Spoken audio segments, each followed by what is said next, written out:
बिहार विधानसभा को बम से उड़ाने की धमकी मिलने के बाद सुरक्षा एजेंसियां अलर्ट। बिहार विधानसभा को बम से उड़ाने की धमकी मिलने के बाद सुरक्षा एजेंसियां अलर्ट मोड में आ गई हैं। इस मामले पर विधानसभा अध्यक्ष प्रेम कुमार ने कड़ी प्रतिक्रिया दी है। उन्होंने बताया कि शुक्रवार सुबह 11:11 पर ईमेल के जरिए धमकी मिली, जिसके बाद तुरंत उच्च स्तरीय बैठक बुलाई गई, जांच शुरू कर दी गई है।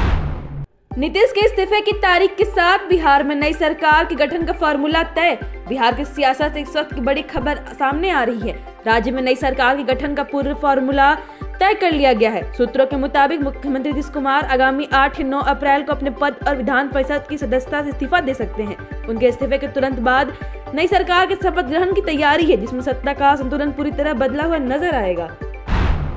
निशांत कुमार के लिए डिप्टी सीएम का पद तय। जेडीयू की ओर से आ रही खबरों के मुताबिक नीतीश कुमार के पुत्र निशांत कुमार का डिप्टी सीएम बनना लगभग तय है। वे अपने पिता की रिक्त होने वाली विधान परिषद सीट पर उपचुनाव लड़कर सदन पहुंचेंगे। योजना यह भी है कि नीतीश कुमार के इस्तीफे के बाद निशांत को विधायक दल का नेता चुना जाए और भविष्य में उन्हें पार्टी की कमान सौंपी जाए।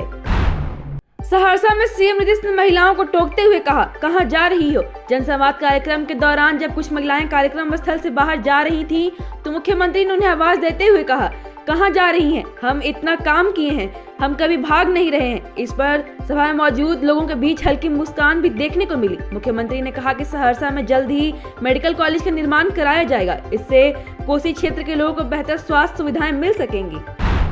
पीएम मोदी को ईरान का साथ देना चाहिए, बोले पप्पू यादव। पीएम मोदी की ईरान से राष्ट्रपति से बातचीत को लेकर पप्पू यादव ने कहा, अगर भारत सरकार को ईरान की दोस्ती याद है तो हमारा कहना है कि आगे बढ़ना एक बहुत अच्छी पहल है। भारत को मजबूती के साथ ईरान का समर्थन करना चाहिए और उनका साथ देना चाहिए। ऐसा इसलिए भी कि मिडिल ईस्ट के संकट का सबसे बड़ा असर भारत पर पड़ेगा। चीन, रूस और अमेरिका जैसे देशों पर इसका फर्क नहीं होगा, लेकिन भारत पर सबसे अधिक असर होगा। सरकार को इस स्थिति को भी समझना चाहिए। सम्राट चौधरी के एसडीओ गोदाम से ले गए 4 एलपीजी सिलेंडर। सम्राट चौधरी के आप सचिव ने शुक्रवार को जारी बयान मुख्यमंत्री कार्यालय से गैस एजेंसी के गोदाम से एलपीजी सिलेंडर मंगवाने से जुड़े आरोपों को पूरी तरह बेबुनियाद और भ्रामक बताया है। उन्होंने कहा कि सोशल मीडिया पर चल रही इस तरह की खबरें निराधार हैं। शैलेंद्र कुमार ओझा ने स्पष्ट कहा कि डिप्टी सीएम सम्राट चौधरी कार्यालय में एसडीओ का कोई पद ही नहीं है।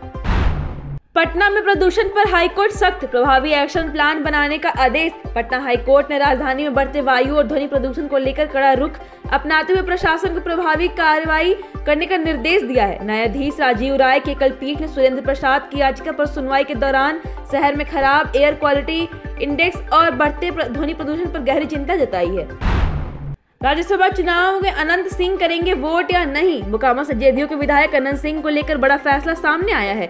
एमपी-एमएलए कोर्ट ने उन्हें राज्यसभा चुनाव में मतदान करने की अनुमति दे दी है। कोर्ट के आदेश के अनुसार अनंत सिंह को कस्टडी में जेल से बिहार विधानसभा लाया जाएगा, जहां वे अपना वोट डालेंगे और उसके बाद वापस जेल भेज दिए जाएंगे।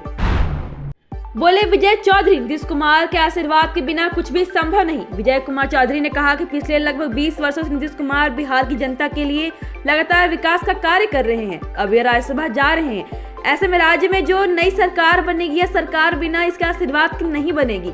एनडीए की जो नई सरकार बनेगी, उसका दिशा निर्देश नीतीश कुमार ही तय करेंगे।